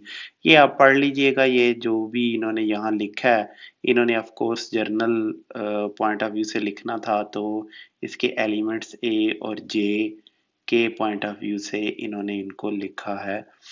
जर्नली रिप्रेजेंट करने की कोशिश की है। लेकिन at the end of the day point यही है कि जो ये बात इस इक्वेशन में हो रही है वही बात इस सारी बहस में हो रही है। और अब चलते हैं आगे। अब एग्जाम्पल देख लेते हैं इसकी। ये जो एग्जाम्पल इन्होंने दी है आप खुद ही देखें कि अगर इसका लिया जाए कॉन्जुगेट तो वो 2 -3 आयोटा और -2 -3 आयोटा एंड 0 होगा। और इसके बाद ए इसका ट्रांसपोज अगर लिया जाए तो वो आ जाएगा 0 -2 इंटू 3 आयोटा 2 3 आयोटा एंड 0। और यहाँ से अगर आप नेगेटिव इससे बाहर ले जाएं तो ये नेगेटिव ए के इक्वल आ जाएगा, ए मैट्रिक्स के। तो इसका मतलब है ये स्क्यू हर्मिशियन के इक्वल हुआ। यही सारा कुछ इस एग्जाम्पल में एक्सप्लेन किया गया है। यहाँ पर पहले इन सब को मैं रब कर दूं इस एग्जाम्पल में। आप देख सकते हैं बहुत ही ईजी है, इसमें ज़्यादा तफसील में जाने की कोई ज़रूरत नहीं है। सिर्फ आपने याद रखने हैं, नाम याद रखने हैं और ये इक्वेशन याद रखनी है, ये जो इक्वेशन है। और ये स्क्यू हर्मिशियन के बारे में है। हर्मिशियन के बारे में आपने ये इक्वेशन याद रखनी है। और सिमेट्रिक और skew symmetric B skew symmetric कौन सी है ये इक्वेशन याद रखनी है। और ऑफ कोर्स जब बात होगी तो ये आपने याद रखनी है। That's it. इसके अलावा आपको कोई ज़रूरत नहीं है इतनी ज़्यादा तफसील में जाने की। नेक्स्ट एचिलन फॉर्म और रो एचिलन फॉर्म, ये इम्पोर्टेंट है और इसको थोड़ा सा देख लें। अगर मतलब ये थोड़ा सा कंफ्यूजन हो सकती है आपको, तो मैं आपको एक्सप्लेन कर दूं कि ये सारा कुछ क्या है। अच्छा जी, एचिलन और रिड्यूस एचिलन फॉर्म, ये जो कुछ भी पढ़ाया जा रहा है ये तो हम इस बात पे तो क्लियर है ना कि मैं पहले लेक्चर में एक्सप्लेन कर चुका हूँ मैट्रिक्स की अहमियत क्या है। अब मैं एक एक टॉपिक की जाके अहमियत नहीं आपको बता रहा कि echelon and reduce echelon form exactly कहाँ इस्तेमाल होते हैं। ये बिल्कुल इस्तेमाल होते हैं और बहुत ज़्यादा प्रैक्टिकल इनकी अहमियत है। वो अब ये मैं पहले भी थोड़ा बहुत एक्सप्लेन कर चुका हूँ कि लीनियर अलजेब्रा एक सब्जेक्ट है, वो सारे का सारा इसी के ऊपर बेस करता है। और वो सब्जेक्ट आगे चल के ये लीनियर अलजेब्रा है, ये बेस बनता है अलजेब्रा, ये सब्जेक्ट बेस बनता है कंट्रोल सिस्टम्स की। और कंट्रोल सिस्टम्स वो हैं जो कि ये बड़े बड़े मिसाइल सिस्टम्स और रोबोटिक्स और उसमें बहुत की रोल प्ले करते हैं।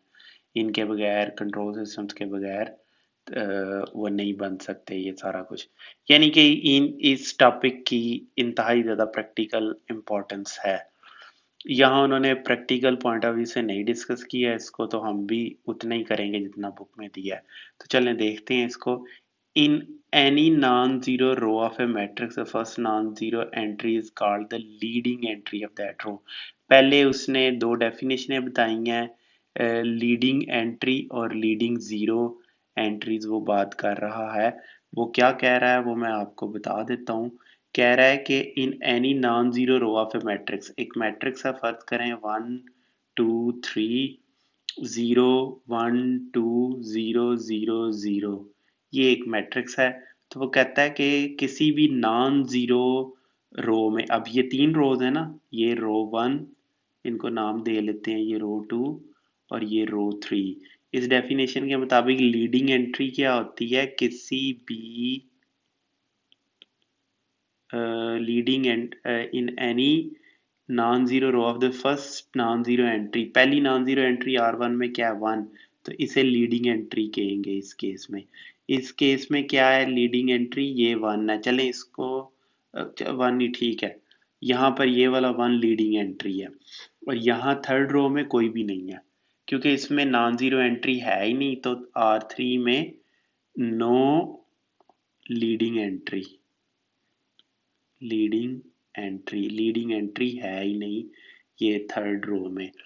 तो लीडिंग जीरोस क्या होते हैं? The zeros before the leading entry of a row are named as leading zeros. तो इस इन तीनों रोज में कौन कौन से लीडिंग जीरोस हैं? यहाँ कोई जीरो है ही नहीं, तो लीडिंग जीरो कहाँ से होगा? यहाँ पर ये जीरो लीडिंग जीरो है, ये जीरो लीडिंग जीरो है, जबकि यहाँ पर थर्ड रो में कोई भी नहीं है। क्यों? क्योंकि उसने कहा है कि the zeros before the leading entry of a row are named as the leading zeros entries। जब लीडिंग एंट्री कोई नहीं थर्ड रो में, तो लीडिंग जीरोस कहाँ से आ जाएंगे? ठीक है, ये दो आपने बड़ी अहम चीज़ें याद रखनी है आपने। ठीक है, no leading entry in this example, इसमें मैं आपको चीज़ें थोड़ी सी लिख के एक्सप्लेन। नो लीडिंग एंट्री, अच्छा जी, only one leading zero, ऐसे जीरो लिख दें, ओ ना लगे, leading zero in above example which is a21 is equal to 0, whereas row 3 does not have any leading zero कोई नहीं है उसमें। चलें, अब ये क्लियर हो गया। इसको अच्छी तरह चाहे पीछे वीडियो ये रिवर्स करके दोबारा इन चीज़ों को देख लें। Leading zeros and leading entries का कंसेप्ट आपके जहन में क्लियर होना चाहिए, तब आगे चल सकेंगे हम। अब वो echelon form of a matrix बता रहा है, दूसरे लफ्ज़ों में रो एचिलन फॉर्म। रो एचिलन फॉर्म इसलिए कह रहा है कि ये तब पता चलती है हमें कि हम रो के पॉइंट ऑफ व्यू से थोड़ा सा मैट्रिक्स के ऊपर ऑपरेशन परफॉर्म करते हैं, तभी जीरोस आते हैं। कॉलम के पॉइंट ऑफ व्यू से नहीं परफॉर्म करते इसके ऊपर। अभी तक आपको रो को ज़्यादा यूज़ किया जाता है। अभी आपने ऊपर सिस्टम भी जो मैंने आपको दिखाया 2x2 का सिस्टम, उसमें आपको पता चल गया होगा कि रो के पॉइंट ऑफ व्यू से सिस्टम को ज़्यादा कन्वीनियंट होता है। क्यों? क्योंकि रो की फॉर्म में ये इस तरह अपेंड होता है ना, जो सिस्टम 5 और 0 आपने ऊपर देखा था, ये शायद 3 और 5 थी, आउट ऑफ माई मेमोरी लिख रहा हूँ, गलत भी हो सकता है, नेगेटिव नेगेटिव था। तो ये देखें इधर, ये जो राइट साइड इक्वेशन की है वो ये राइट साइड पे लिखी जा रही है। अगर आप इसको कॉलम की सूरत में लिखेंगे ना तो नीचे लिखना पड़ेगा, वो इतना ज़्यादा बंदा उसके साथ कंफर्टेबल नहीं होता। वैसे भी आप लिख सकते हैं लिखना चाहें तो, लेकिन ये थोड़ा सा ज़्यादा करीब है वो सिस्टम्स जो हम इक्वेशंस की फॉर्म में हमने ऐसे करके लिखा होता है। ठीक है, y यहाँ पे नेगेटिव है, -3 + 5y इज इक्वल टू 0। इस तरह करके हम इसको लिखते हैं और ये हमारे पास ये आ जाता है। चलें खैर, तो नेक्स्ट हम अब ये पढ़ लेते हैं, ये बड़ा अहम है। मैं दोबारा बता दूं शुरू करने से पहले, ये देखें और गौर से आपने देखना, echelon form of a matrix. अब एक m into n matrix A is called in row echelon form अगर ये तीन कंडीशंस पूरी हो जाएं। ये तीन कंडीशंस पूरी हो जाएंगी तो वो एचिलन रो एचिलन फॉर्म कहलाएगी।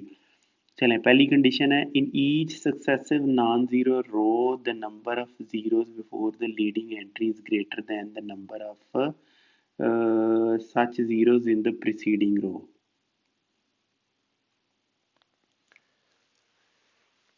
वो कह रहा है कि in each successive non zero row the number of zeros before the leading entry is greater than the number of such zeros in the preceding row.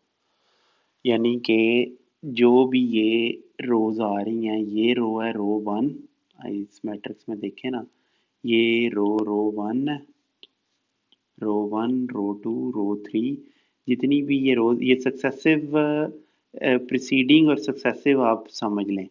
Successive मतलब है आने वाली, नेक्स्ट, और प्रीसीडिंग मतलब है प्रीवियस। ठीक है, सक्सेसिव मतलब in each successive non zero रो,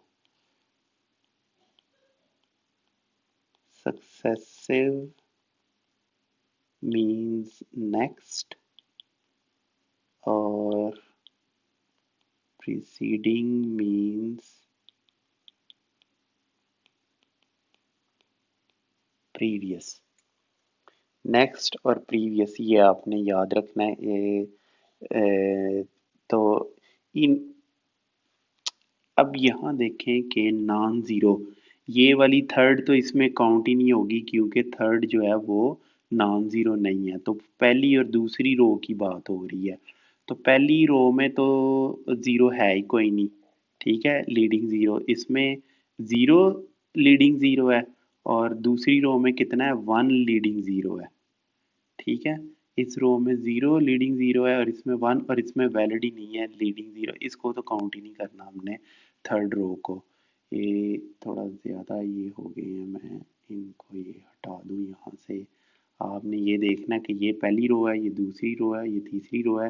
पहली रो में कोई लीडिंग ज़ीरो नहीं है, दूसरी रो में एक लीडिंग ज़ीरो है, और तीसरी रो इधर डिस्कस ही नहीं होगी क्योंकि बात ही हो रही है नॉन ज़ीरो रो। तो ये तो ज़ीरो रो है थर्ड रो। ठीक है, तो इसमें ये कंडीशन फुलफिल हो रही है कि ये जो दूसरी रो है उसमें एक लीडिंग ज़ीरो है, जबकि पहले में कोई लीडिंग ज़ीरो नहीं है, और ये ज़्यादा है, ज़ीरो इज़ ये वन, इस तरह करके है।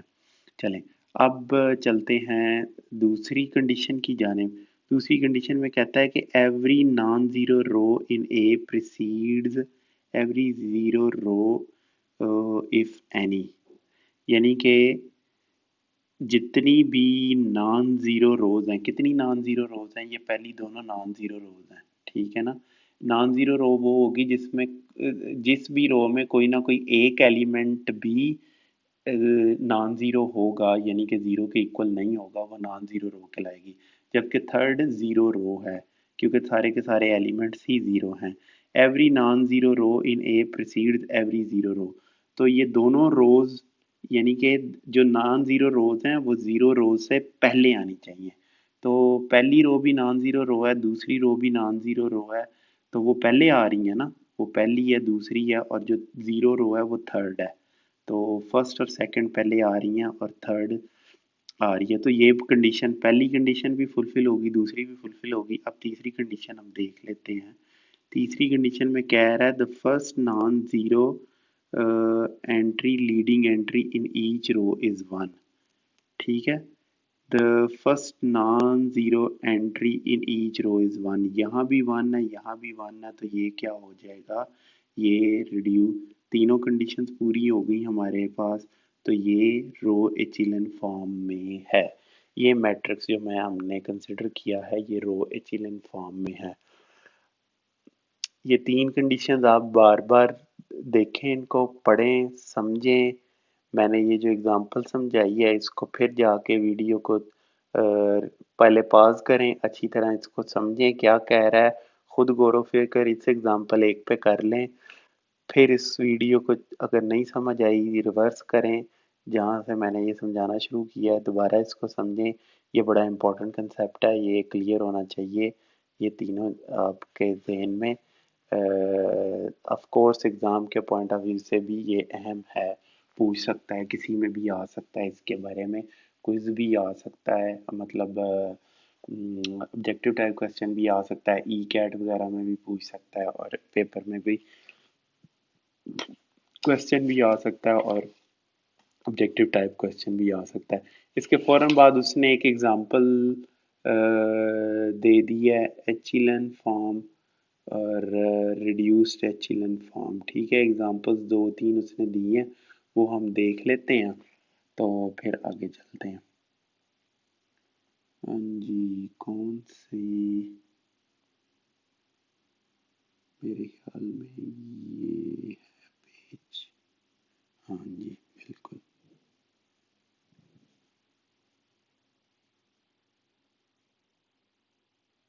चल इसको ऊपर कर लेते हैं।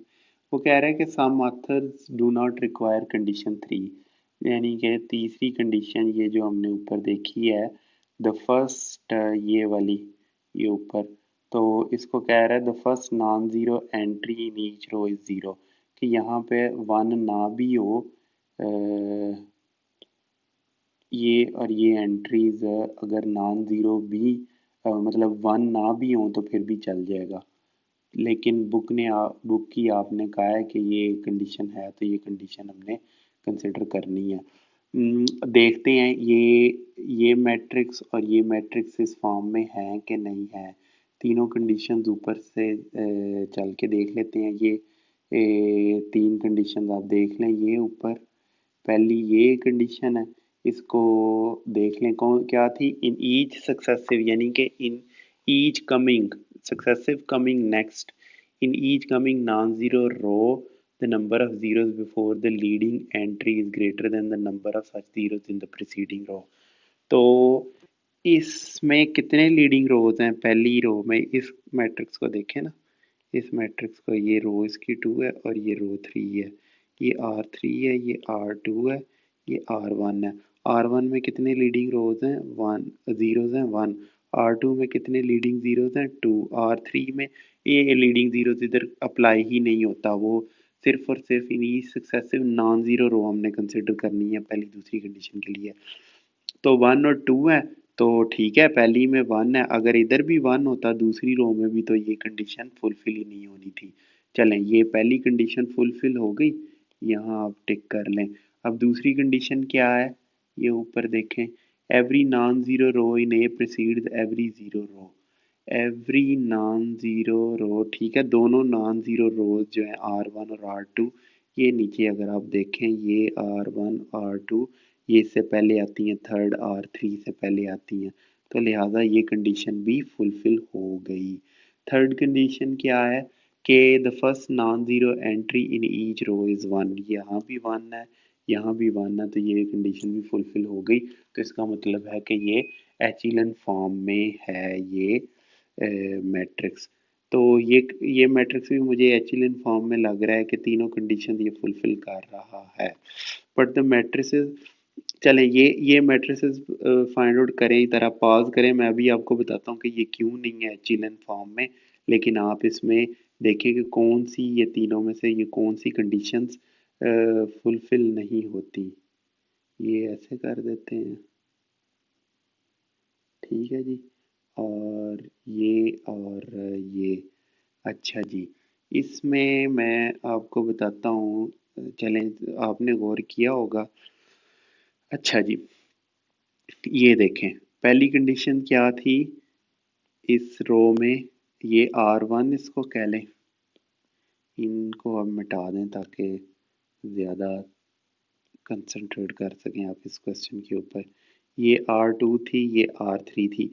आर वन में पहली कंडीशन ही थी कि जो नंबर ऑफ लीडिंग जीरोज हैं वो आर वन में टू हैं और इसमें वन है, तो पहली कंडीशन ही फुलफिल नहीं होती, बाद वाली कंडीशन देखने का फ़ायदा ही कोई नहीं है। तो यहीं पर हम इसको कैंसिल कर देंगे। अब इसमें देखें, पहली कंडीशन फुलफिल यहाँ भी नहीं होती, यहाँ भी फुलफिल नहीं होती, तीसरी में नहीं होती, उसने कहा ज़्यादा होने चाहिए, इक्वल भी नहीं है। ये आर वन है, ये आर टू है, ये आर थ्री है। आर वन में कितने लीडिंग जीरोज हैं, वन। आर टू में कितने लीडिंग जीरोज हैं, टू। आर थ्री में कितने लीडिंग जीरोज हैं, टू। तो पहली कंडीशन फुलफिल नहीं होती, पहली कंडीशन क्या थी, in each successive non zero row, ये देखें, the number of zeros before the leading entry is greater than the number of zeros in the preceding row, ये पर, ठीक है, greater than, is greater than, यहाँ इस पर कंसंट्रेट करें, is greater than the number of such zeros in the preceding row. तो इस वजह से इसमें भी ये कंडीशन फुलफिल नहीं हुई, तो इसको भी हम कह देंगे कि ये रिड्यूस्ड इचिलन फॉर्म में नहीं है, ये कंडीशंस अब आपने याद रखनी है, बार बार इसकी प्रैक्टिस करें, ठीक है। और फिर हम आगे चलते हैं। आगे बस reduce echelon form of the matrix, वो इचिलन फॉर्म थी reduce echelon form. Reduce echelon form में पहली तीनों कंडीशंस फुलफिल करनी होगी, पहली भी, दूसरी भी और तीसरी भी, और एक और कंडीशन आ जाएगी बस, बाकी इसमें कोई भी नहीं है। An m into n matrix is set to be, ये मैं पढ़ रहा हूँ, an n into m matrix is set to be in reduced row echelon form if it is in row echelon form and if the first non-zero entry or leading entry in the Ri lies in Cj then all the other entries of Cj's are zero। समझ लगी?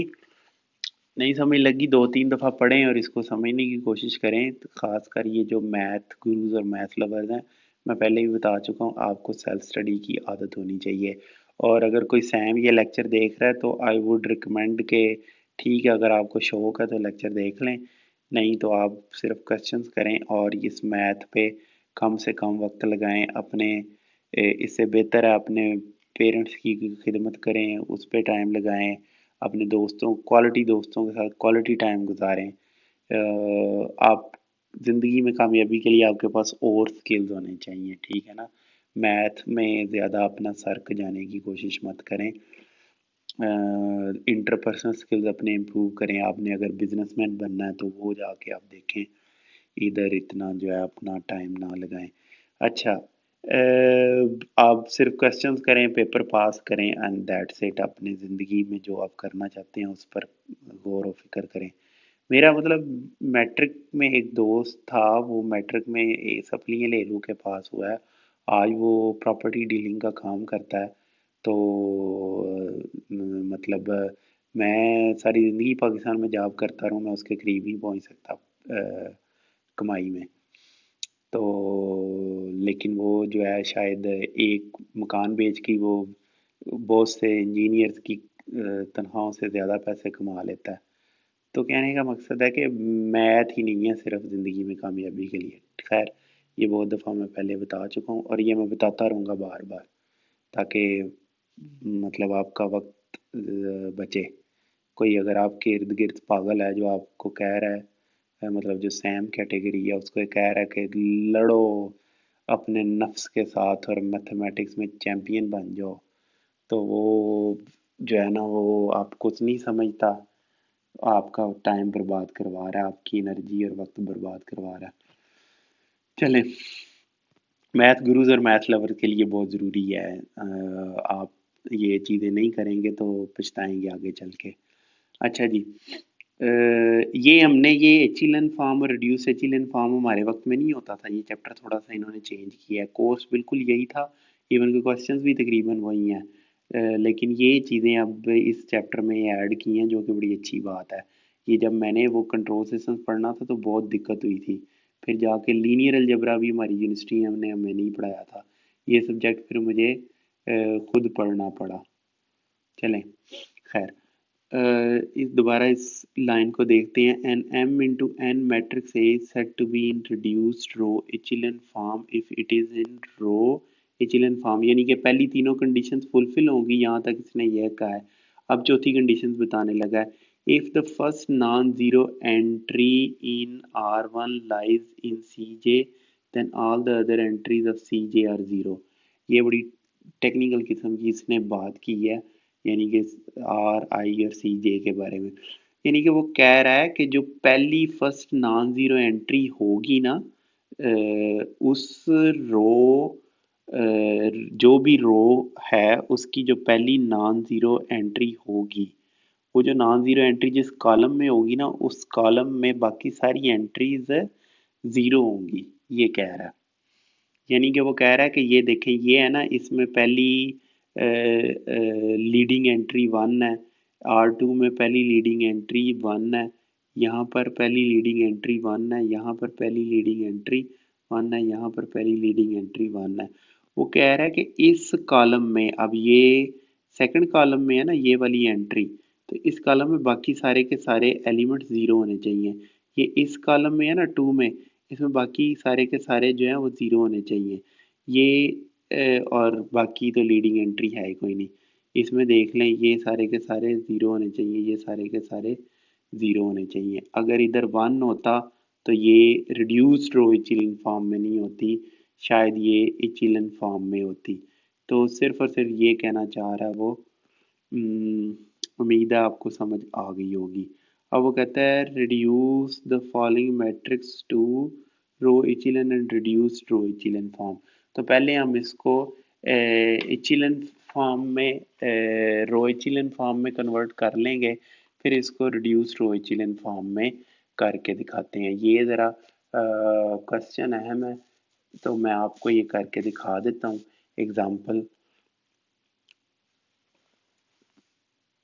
Example पहले लिख लूँ मैं इधर। लिख लें जी इधर, ये कौन सी एग्जाम्पल है, एग्जाम्पल वन है।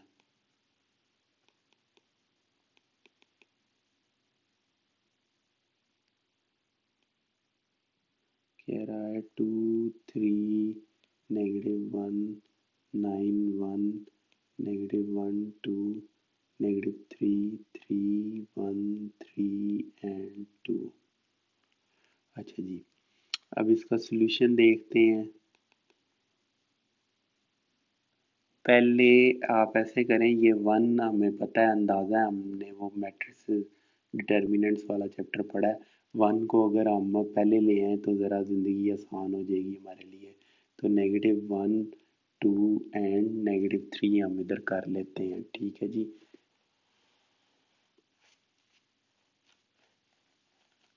ये ज़िंदगी ज़रा आसान हो जाएगी। यहाँ 2 3 -1 9 3 1 3 एंड 2।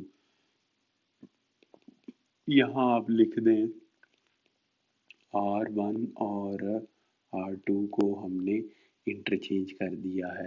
अब यहाँ पर आप वैसे तो इक्वल नहीं, ये इक्वलेंट है ना, रो इक्वलेंट है, तो ये लिखेंगे आप, ठीक है। इक्वल साइन नहीं इसमें डालेंगे। डिटर्मिनेंट में आप डाल सकते थे क्योंकि डिटर्मिनेंट की वैल्यू तो सेम थी ना। यहाँ पर आपने चेंज किया, ये इक्वलेंट है लेकिन इक्वल नहीं है। और इसमें क्योंकि ये मैट्रिक्स तो दो डिफरेंट है, ये मैट्रिक्स और ये मैट्रिक्स इक्वलेंट मैट्रिक्स हैं, लेकिन ये इक्वल मैट्रिक्स नहीं है, ये याद रखिएगा। सिस्टम, हम असल में सिस्टम का सॉल्यूशन फाइंड आउट कर रहे होते हैं। मसलन ये जो हमने ऑगमेंटेड सिस्टम बनाया था, 2 -3 -3 5 5 एंड 0, ये जब इस पे ऑपरेशन हमने परफॉर्म किए हैं तो इसका जो सॉल्यूशन है वो सेम रहेगा, लेकिन सिस्टम नहीं है सेम। ये सिस्टम फर्ज करें मैं इसको दूसरे में ऐड कर दूं, 2 3 5, इसको इसमें ऐड किया तो ये 5 हो जाएगा, ये 2 आ जाएगा और ये -1 आ जाएगा। ये और ये इक्वलेंट है आपस में, रो इक्वलेंट है, इक्वल बिल्कुल भी नहीं है, ये डिफरेंट है और ये डिफरेंट है। लेकिन इनका इनका सॉल्यूशन, इसका और इसका सॉल्यूशन सेम रहेगा, जो भी आंसर आएगा। I1 और I2 था ना ऊपर एग्जांपल में, इनका सॉल्यूशन सेम रहेगा। इसलिए जो है वो हम ये ऑपरेशंस परफॉर्म करके आगे चलते जाते हैं, और जैसे ही जो सॉल्यूशन आता है हमें पता है कि वो ओरिजिनल सिस्टम का ही सॉल्यूशन था, इसलिए हम इसके बारे में इतनी टेंशन नहीं लेते। चलें, ये अब ये परफॉर्म किया। अब हम 0 0 करना है यहाँ पर और यहाँ पर, तो इसका मतलब है कि हम करेंगे, इधर लिख दें 1 0 0 -1 2 -3, और यहाँ पर जब 2 करके ये 1 आ जाएगा और ये शायद 3 आ जाएगा। नहीं, -1 है ना, ये देखिए 2 से मल्टीप्लाई करके हम ऐड कर रहे हैं, तो ये -2 जब होगा तो ये 5,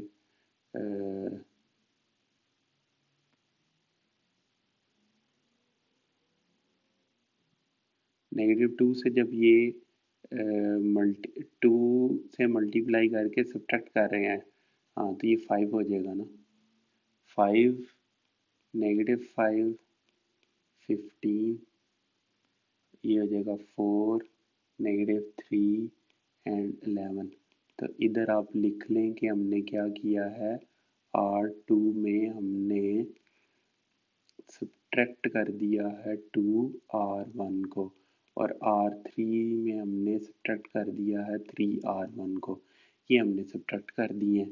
अब हमने ये और ये ज़ीरो करने हैं। अगर ये ज़ीरो हो जाए, नहीं सॉरी, अब इसमें डिफरेंट है, ये 1 करना है हमने और ये 0 करना है हमने। ठीक है, ये 1 करेंगे, ये 0 इसको करेंगे हम। रो 2 को हम 5 से डिवाइड कर देंगे तो ये रह जाएगी 1, -1 और 3। ठीक है जी, ये आ जाएगा 0, 4, -3 एंड 11। और इसमें आप लिख देंगे आप के रो 2 डिवाइडेड बाई 5। ये लिखते जाएं इक्वलेंट आर, इक्वलेंट रो के पॉइंट ऑफ व्यू से ये इक्वलेंट है। अच्छा, अब यहाँ पर ज़ीरो लाने के लिए 1, -1, 2, -3, 0, 1, -1, 3, 0 और ये 0 लिख लें। हाँ, ये अभी डिसाइड होना है कि क्या है। हमने R3 में -4 R1 R2 कर दिया और 4 करके 1 आ जाएगा ये यहाँ, और 4 करके ये -1 आ जाएगा यहाँ। तो ये मेरे ख्याल में रो रिड्यूस्ड फॉर्म में कन्वर्ट हो गया है। ठीक है, रो इचिलिन फॉर्म में ये कन्वर्ट हो गया है।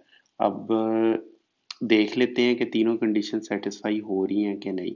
पहली कंडीशन क्या थी कि जितने भी नॉन ज़ीरोज़ रो हैं, तीन कंडीशन थी ना, जितनी भी नॉन ज़ीरोज़ रो हैं, आने वाली नॉन ज़ीरो रोज में नंबर ऑफ लीडिंग ज़ीरोज़ पीछे वाली में से ज़्यादा होंगे।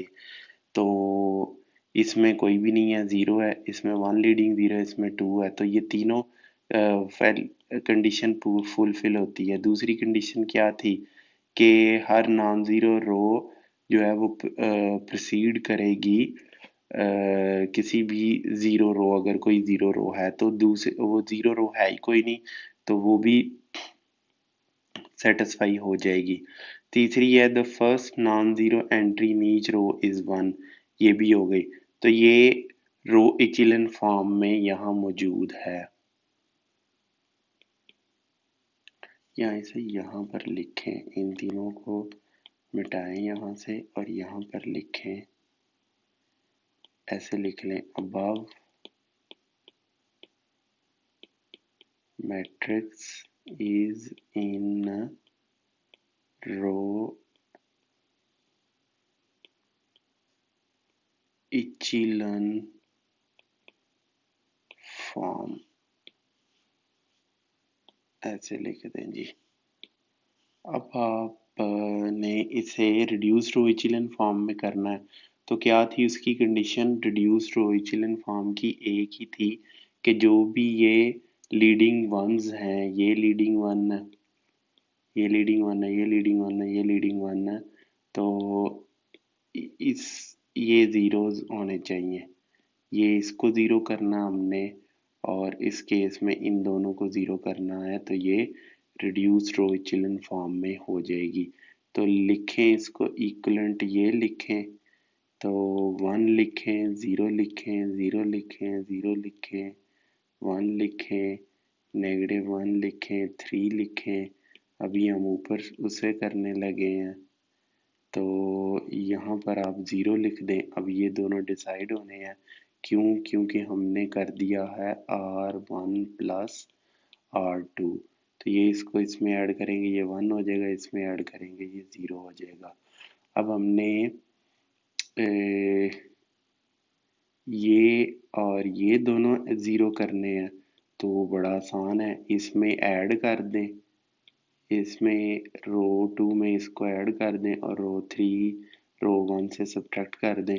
एक ही स्टेप में अब मैं दोनों करने लगा हूँ, तो वो आप देख लें कि इधर वन होगा, ज़ीरो होगा, ज़ीरो होगा, वन होगा, ज़ीरो होगा, ज़ीरो होगा, ये वन होगा, नेगेटिव वन होगा। और अब R one negative R three है, तो ये तो ज़ीरो हो जाएगा और ये क्या हो जाएगा, नेगेटिव आर वन, ये वन हो जाएगा। और इसमें आर टू में हम ऐड करने लगे हैं आर थ्री, तो ये ज़ीरो हो जाएगा और ये टू हो जाएगा और ये रिड्यूस्ड रो इचिलन फॉर्म में आ जाएगी। ये भी आप ऊपर लिख दें।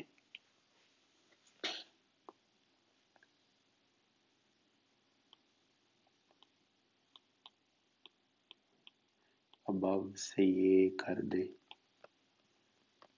above matrix is in reduced row echelon form। चले, ये हो गया। अब वो जा रहा है इन्वर्स बताने की तरफ, और ये मैं इन्वर्स इस तरीके से आपको बता चुका हूँ पहले ही, ठीक है। एक तो इन्वर्स है ना कि मैट्रिक्स है ए इन्वर्स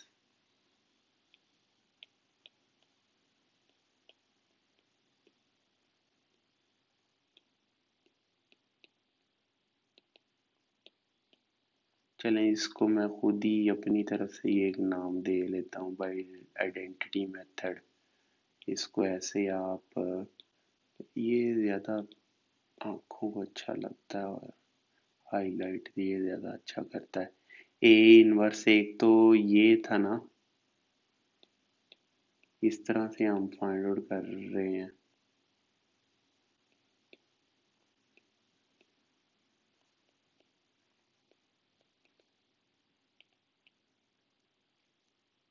अब ये है कि ए इनवर्स आई, और अगर ये रो इक्वलेंट इसे आई कर देंगे तो ये ए इनवर्स हो जाएगा।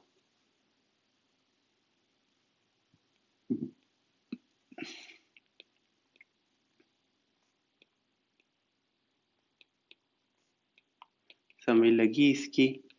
पहले मैं एग्जांपल दे के पीछे समझा चुका हूँ। वैसे अच्छा, इसको इस तरह लिख लें आप,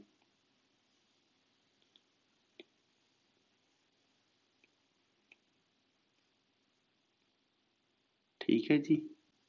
ये इस तरह आप लिख लें बस। बुक ने लिखा है, मुझे तो उससे भी स्ट्रेट लाइन से भी कोई एतराज नहीं है। तो ये आप पढ़ लेते हैं बुक क्या कह रही है, समझ आपको ये लग चुकी होनी चाहिए। वही जो मेथड आपको बताया था, नहीं बताया तो अभी मैं एग्जांपल से क्लियर कर दूंगा। One two three and four, इसका इन्वर्स फाइंड आउट करना है तो यहाँ से स्टार्ट करेंगे। अब इक्वलेंट इस तरह बनाना है कि यहाँ वन ज़ीरो ज़ीरो वन आ जाए, और फिर इधर उसके नतीजे में जो भी होगा वो इसका इन्वर्स होगा। ये और ये इन्वर्स होंगे आपस में, इसमें ले आते हैं बस। अब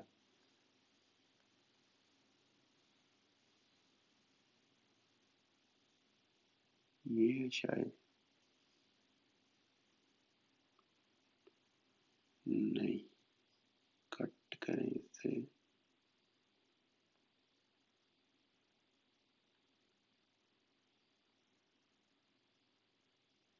ये भी नहीं है।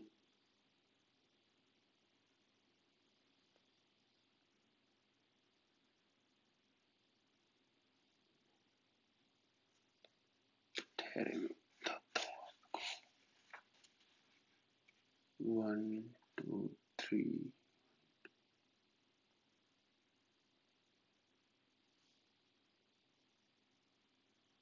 ये है।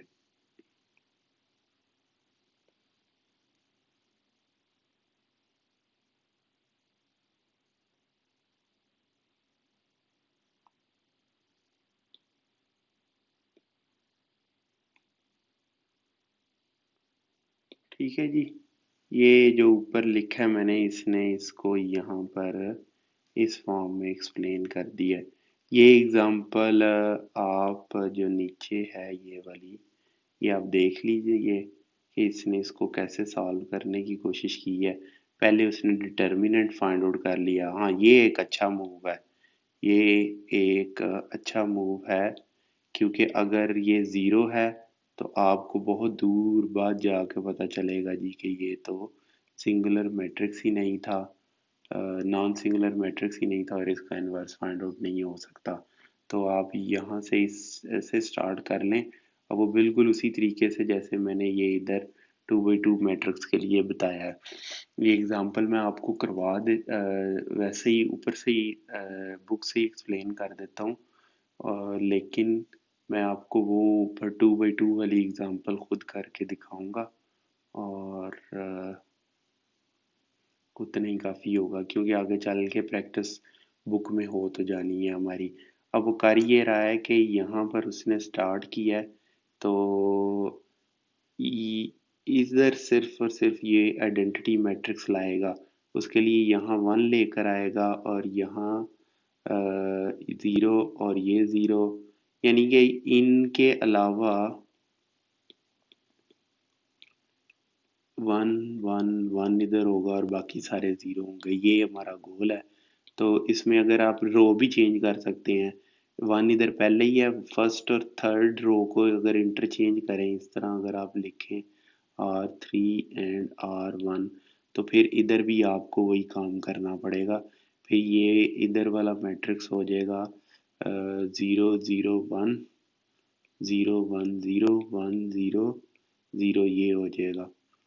तो देखते हैं बुक कैसे कर रही है। ये तो खैर मेरी सजेशन थी, तो बिल्कुल उसने वैसे ही किया है।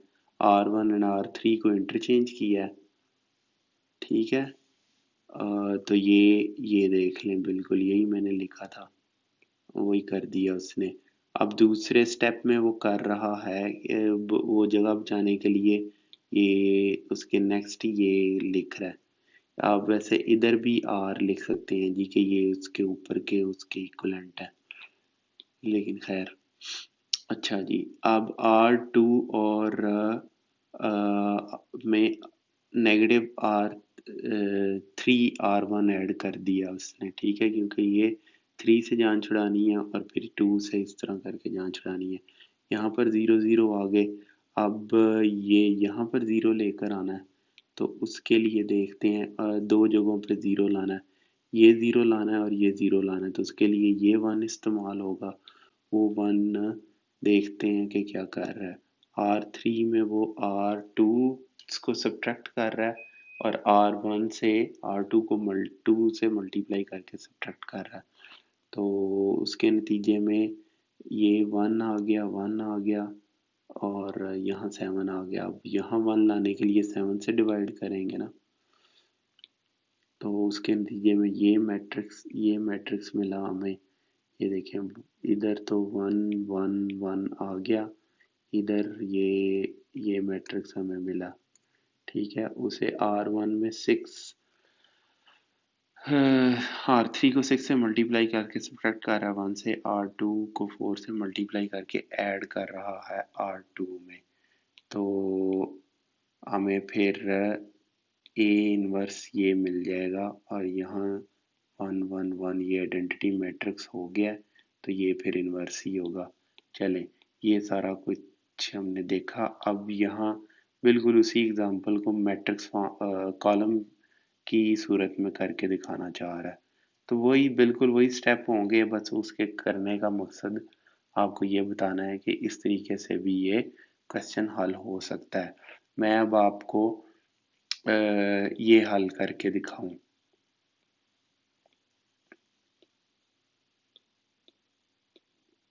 इसमें भी हम चेक कर लेंगे इसका डिटर्मिनेंट क्या है। ए है ना ये, और ये आइडेंटिटी है। ए का डिटर्मिनेंट क्या है जी? 4 -6 -6 -2 है। अब हम ये इक्वलेंट है आर के, और इसको 1 2 यहाँ पर 0 हो जाएगा, 3 से मल्टीप्लाई करके हमने यहाँ से निकाला, ये -2 हो जाएगा, 1 0 3 से मल्टीप्लाई करके सब्ट्रैक्ट कर देना हमने, -3 1, तो ये है R 2 - 3R1। ठीक है जी। अब हमने करना ये है कि R1 यहाँ पर तो 0 आ गया खुद ब खुद ही, तकरीबन ऐड कर दिया ना इसको, तो ये -2 1 -3 और 1 हो गया खुद ब खुद ही।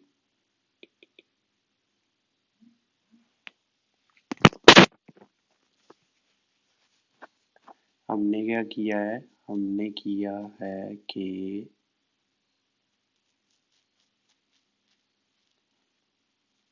R1 में R2 को ऐड कर दिया है, और अब सिर्फ और सिर्फ -2 से दूसरी इक्वेशन को हमने डिवाइड करना है, 1 0 0 1 -2 1, ये आ जाएगा 3/2, ये आएगा -1/2, ये डिवाइडेड R3/2। चलेंगे, ये आपका हल हुआ, ये इन्वर्स हुआ, अगर ये है तो ए इन्वर्स है -2 1 3/2 -½ इंटू, और यही मैंने तरीका आपको बताया था कंप्यूटर इस्तेमाल करता है। अब rank of a matrix chapter के आखिर में ज़रा अहम चीज़ दी हुई है उन्होंने, वो हम देख लेते हैं इसको।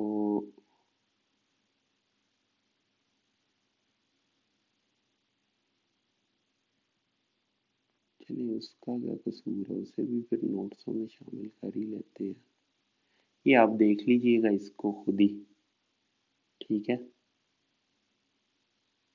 यहाँ से जो स्टार्ट कर रहे हैं, यहाँ से वो जो ऊपर हमने रो फॉर्म में किया है, यहाँ वो कॉलम फॉर्म में करके दिखा रहा है, तो आप इसको खुद स्टडी कर सकते हैं। मैंने आपको ये करवानी है रैंक,